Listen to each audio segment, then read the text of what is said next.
Santo CEO Nathaniel Brown took to the stage today to praise Interpol and Tarvis security services for thwarting what could have been a major terror attack during his Safe Harbor convention last week.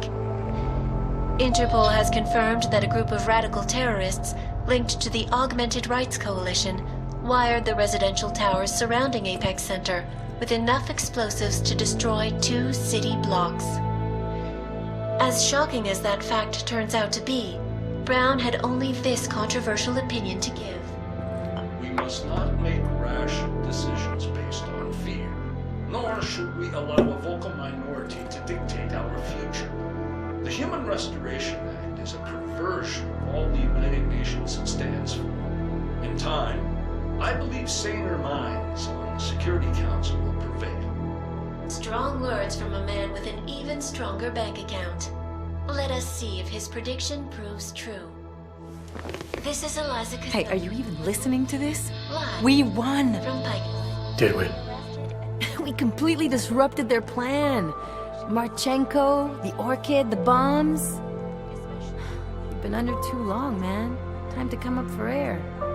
Take a breath. Janus messaged me last night, said Brown's been lobbying like a champ. He and the people you saved know the act isn't a solution. Picus will talk around it as long as they can, but that thing is finished. Janus always seems to have the inside track. Except when it really matters. What are you thinking? How many more plans do they have in motion? How many more soldiers like Marchenko are waiting for the call? Don't call him a soldier. He was a thug, man. Soldiers have a code of honor. Honestly, I'm surprised you let him live.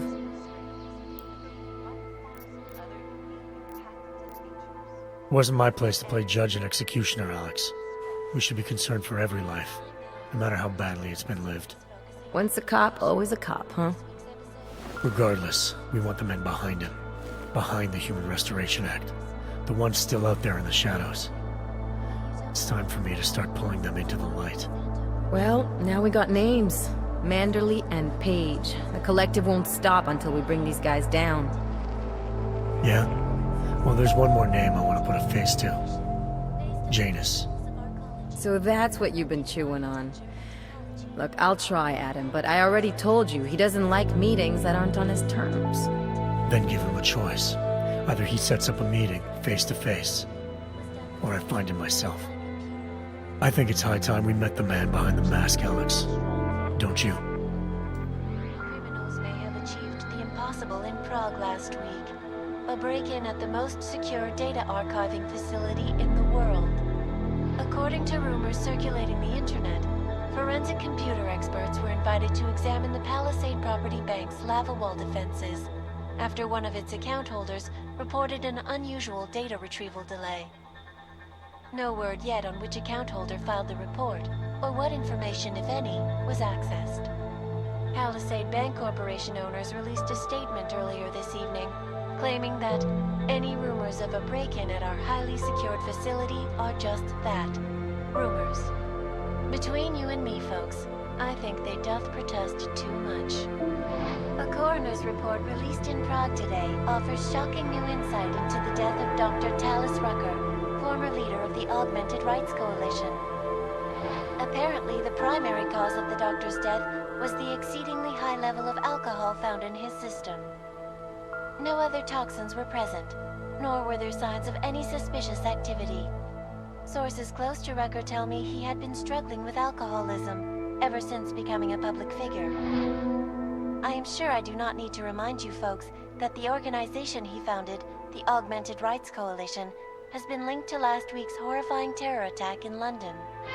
Augmented terrorist Viktor Marchenko, whom law enforcement officials describe as being instrumental in the planning and execution of devastating violence in London last week, is being moved to a secure facility for questioning. A long-standing member of the Augmented Rights Coalition, Marchenko has been very outspoken about his motives for the attack, claiming it was appropriate retribution for injustices suffered by the Augmented. I do not know about you folks, but there is only one question I really want the answer to right now. When will the United Nations pass the Human Restoration Act so that dangerous killers like Marchenko can no longer terrorize us?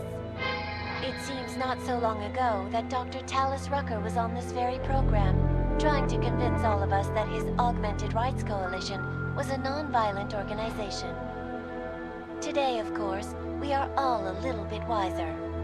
It did not take long for ARC to reveal its true colors once Dr. Rucker was dead. Since last week's attack, the United Nations has officially labeled ARC a terrorist organization. As we speak, brave state police officers in the Czech Republic are raiding ARC-controlled compounds inside the Udalek complex. Here is an example of the defiance they are encountering. This is where you have it all wrong. Wrong. ARC was framed. You people, you don't see, you don't realize that Viktor Marchenko was not ARC. He was trying to kill ARC, kill the cause. But he has failed. We are strong, we are innocent, and we will not be used as pawns by rich, scared men who want to make us less than human. I am sorry, young man, but methinks thou doth protest too much. The Diwali criminal organization is under intense scrutiny this evening for their role in the London attack. Evidence uncovered by Interpol indicates that high-ranking members of the chapter in Prague supplied weapons and logistical support to ARC terrorists. Among those being sought for questioning is Radic Nikoladze, leader of the Diwali's Prague chapter. Sources close to the man tell me, however, that Nikoladze has gone off the grid, and it is unlikely he will ever be found. An indication of guilt, perhaps? Join the online discussion and let us know what you think. News out of Paris today, where a sharp rise in illegal underground publications may have links to a prison escape recently orchestrated in Prague.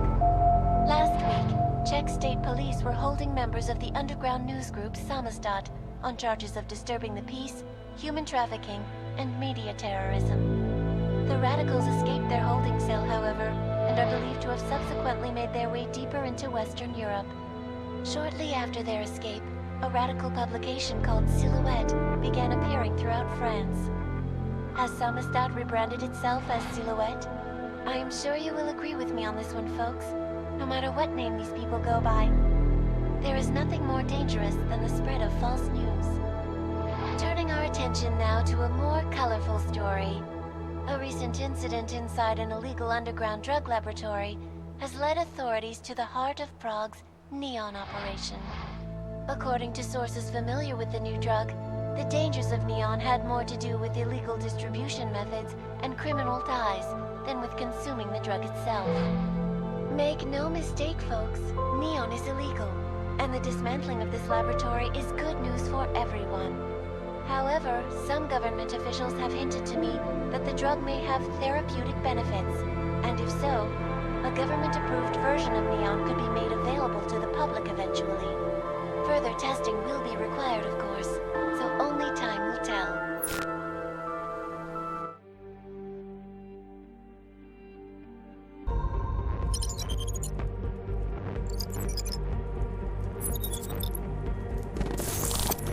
That is not the point. You should have all been informed. That is why we are here now. Volkart, what's done is done. The broad strokes of the operation were very clear and haven't changed. There are always adjustments that will occur in the field. You should know that. Adjustments? Those were not mere adjustments. Interpol was more capable than we anticipated. They have a new augmented agent by the name of Adam Jensen, who we believe may have had external help, possibly by the Juggernaut Collective or even Janus directly. we're looking into it, but we... All that is speculation at this point. Let's find out more and reconvene later this week. Thank you, everyone. That'll be all. It's your own fault. I'm aware of that, Doctor. Elizabeth sends her regards. Report. Overall, the subject seems quite well adjusted despite the massive traumas he's experienced, and his memories are still consistent with the program. He is remarkably stable. Excellent.